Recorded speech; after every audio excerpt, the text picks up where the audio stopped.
শুভ সকাল বন্ধুরা, টুকুর লাইফস্টাইল ব্লগে তোমাদের অনেক অনেক স্বাগত, ভালোবাসা জানাই। কেমন আছো তোমরা সবাই? আশা করছি সবাই যে যেখানে আছো খুবই ভালো আছো, সুস্থ আছো, আর তোমাদের ভালোবাসা আশীর্বাদে আমরাও খুবই ভালো আছি। তো আজকে দেখো সকাল সকাল আমি রান্নাঘর থেকে ব্লগটা শুরু করছি। ঘড়িতে এখন 6টা বাজে। আজ সোমবার, আজ থেকে আবার শুরু হয়ে গেল ঘরে বাইরে কাজকর্ম। তো দুষ্টুটাকে রেডি করাবো। প্রথমেই দেখো আমি এখানে বসিয়ে দিয়েছি দুষ্টুটার টিফিন, ম্যাগি করে দিচ্ছি। ও ম্যাগি নিয়ে যাবে আজকে, বায়না করেছিল। ম্যাগিটা বসিয়ে আমি পাশের ঘরে এসে সবজি কাটছিলাম দাদা ভাই টিফিন বানিয়ে দেবো বলে। তো দেখি পোড়া গন্ধ আসছে, গিয়ে দেখি ম্যাগিটা পুড়ে গেছে, সাইডগুলো একটু পুড়ে গেছে, মধ্যেখানটা পুড়িনি। তো ওপর থেকে ম্যাগিগুলো নিয়ে আমি ওর টিফিন বক্সে ভরে দিলাম। তো দেখো দুষ্টুরা রেডি হয়ে গেছে। আর ওই যে তোমাদের দাদা যাচ্ছে আজকে, বাড়ির বড় গাড়িটা নিয়ে বেরোচ্ছে। দাদা ভাইয়ের আজকে দেরি হয়ে গেছে, আর এই যে বাইকটা ঢাকা রয়েছে। তো যাই হোক, দাদা ভাইয়ের সাথে দুষ্টুটাও চলে গেল, কারণ দাদা ভাইয়ের আজকে 8টার মধ্যে এয়ারপোর্ট যাওয়ার কথা। সবাই তো যে যার কাছে বেরিয়ে পড়েছে, আর আমি চলে এলাম একদম নিচ থেকে উপর তলায়। তো এই দেখো, আমি সবজি কাটতে কাটতে দুষ্টুটাকে রেডি করাতে গেছিলাম স্কুলে যাবে বলে। দেখো অর্ধেক সবজি কাটা হয়েছে আর অর্ধেক হয়নি। এই দেখো, আমি তরকারি পাতি সব কেটেছি, শুধু এর মধ্যে আলু কাটাটা বাকি। আমি এইভাবে পাতিয়ে রেখে গেছিলাম দুষ্টুটাকে রেডি করতে। তো দুষ্টুটাকে রেডি করিয়ে ওকে ছেড়ে দিয়ে এলাম। আর দাদাভাইও একেবারে বেরিয়ে গেছে। দাদাভাই মাথা থেকে বেরিয়ে গেছে যে আজকে 8টার মধ্যে এয়ারপোর্ট যেতে হবে। দাদাভাইয়ের একটা পিক আপ আছে এয়ারপোর্টে, তো সেটা আর দাদাভাইয়ের মনেই ছিল না, এখন মনে পড়েছে। আমি রোজগারের মধ্যে যেরকম 7:30 ডাকি সেরকম ডেকেছি। তো তারপর দাদাভাইয়ের মনে পড়ছে। আমি যদি জানতাম, যদি দাদাভাই কালকে আমাকে বলতো, তাহলে আমি সকালবেলায় ডেকে দিতাম, আমি যখন ওপরে আসি 5:30 6টার সময়। তো যাই হোক, দেরি হয়ে গেছে, এখন কি করবে, তাই জন্য আমাদের বড় গাড়িটা নিয়ে চলে গেল এয়ারপোর্ট। ওখান থেকে একেবারে অফিস চলে যাবে। তো আমাকে বললো আর টিফিন করতে হবে না, তো টিফিন নিয়ে যাবে না। তো আমি যখন কেটে ফেলেছি, কি করবো, ওর মধ্যে আলু দিয়ে কেটে রাখি, আলুগুলো কাটা হয়নি, কেটে রাখি। তো দুপুরে আমাদের এই তরকারি করে নেবো, ভালোই হবে। আর এখন যখন টিফিন করতে হবে না, অনেক জামা কাপড় আছে নিজের ঘরে, সেই জামা কাপড়গুলো এখন আমি ভাঁজ করিনি, কারণ এটাই সুযোগ পেয়েছি, এমনিতেই সময় পাই না। তো সেই জামা কাপড়গুলো এখন আমি ভাঁজ করে নেবো, আর ঘরের কাজগুলো করে নিই আজকে তাড়াতাড়ি করে। অন্যদিন তো সময় হয় না সকালে টিফিন করার জন্য। তো চলো আমি ঘরের কাজগুলো করে নিই, আর নিচে অনেক জামা কাপড়, সেগুলো ভাঁজ করে নিই। নিচের ঘরে জামা কাপড়গুলো নিয়ে বসে পড়েছি। সকালে যেহেতু টিফিন করার নেই, আর সকালে টিফিন করা থাকলে আমার এই কাজগুলো আর হয় না। তো অনেক জামা কাপড় জমেছিল, প্রায় 2-3 দিনের জামা কাপড় জমে গেছিলো নিচে।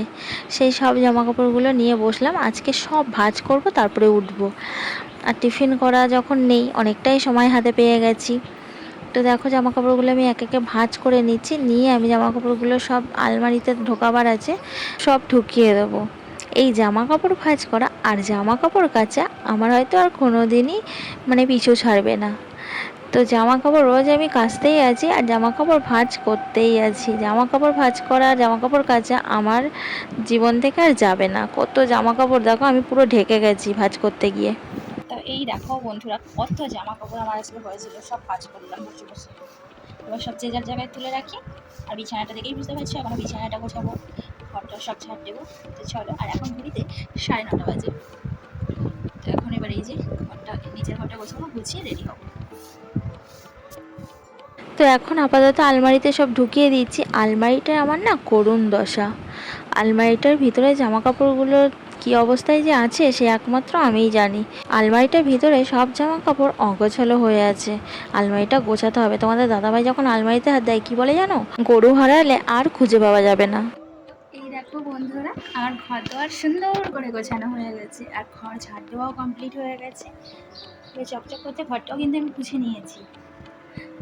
তো আমার নিচের ঘরের কাজ দেখতেই পাচ্ছি কমপ্লিট হয়ে গেছে। এবার আমি, চলো তোমাদেরকে ওপরটা দেখাই। ওপরের ঘরের কাজও কিন্তু আমার কমপ্লিট হয়ে গেছে, সেটা দেখানো হয়নি। মায়ের সাথে কথা বলছিলাম, সময় হয় না, তো আজকে রান্না ছিল না, তার জন্য ভাবলাম মায়ের সাথে একটু ফোনে কথা বলে নিই। তো চলো ওপরের ঘরটা তোমাদেরকে দেখাই।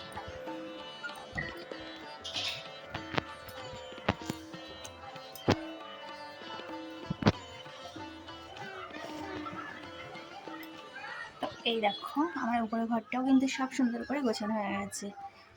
আর এই যে সকালে সবজি কেটেছিলাম, সেটা রেখে দিয়েছি।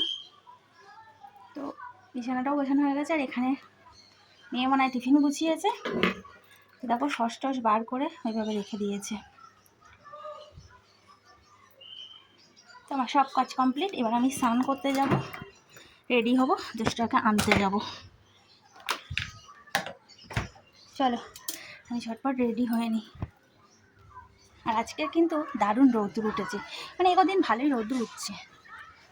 আমার বেশি আজকে কাজার কিছু নেই, 2-3টে আছে, তবু কাজার আছে, কাজা থেকে আমার ছুটি নেই।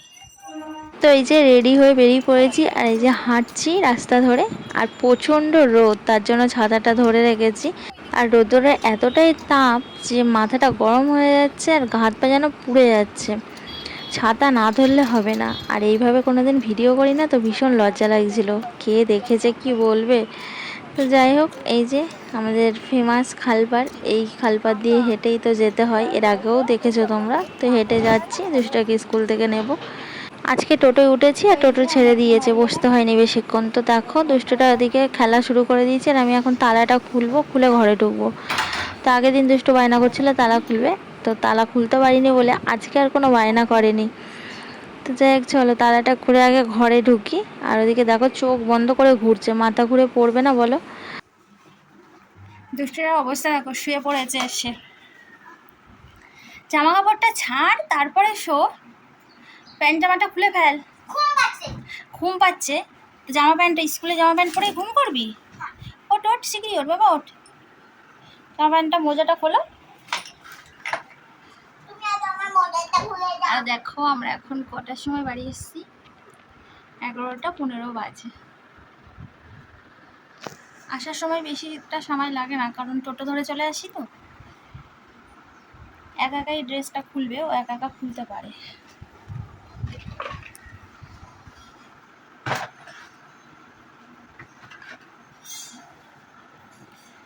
চলো ড্রেসটা চেঞ্জ করুক, একেবারে স্নান করিয়ে দেবো, তারপর উপরে যাবো, তারপর তোমাদের সাথে আবার কথা হচ্ছে। এই যে আমার পুজো দেওয়া হয়ে গেছে, আমি একটু পুজো দিয়ে বাইরে গেছিলাম, গিয়ে এলাম। এবার আমি থালা বাসনগুলো তুলে নেবো, জায়গাটা এবার পুছে নেবো, প্রত্যেক দিন যেমন করি।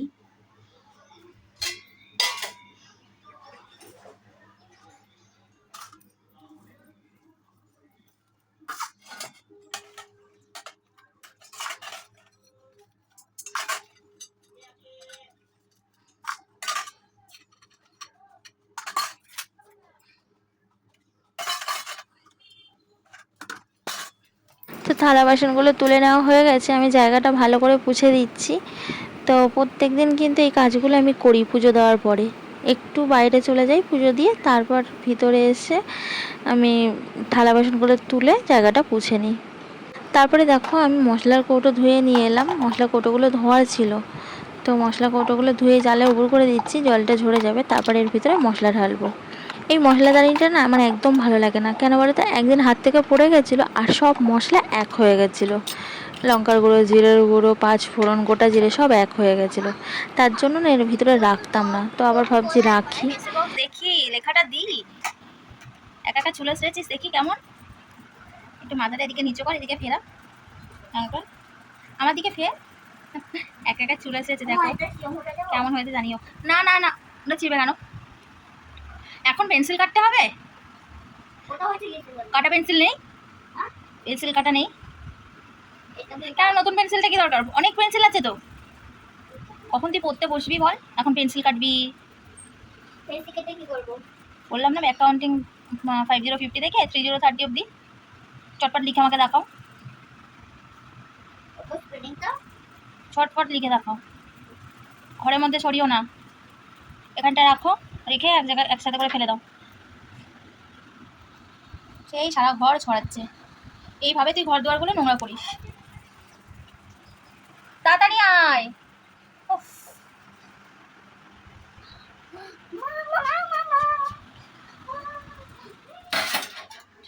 তো চলো আজকে রান্নাটা দেখিয়ে দিই। আজকে এই যে রান্না করেছি ডাঁটা, কুমড়ো আর আলু দিয়ে রসা রসা মতো মাখা মাখা,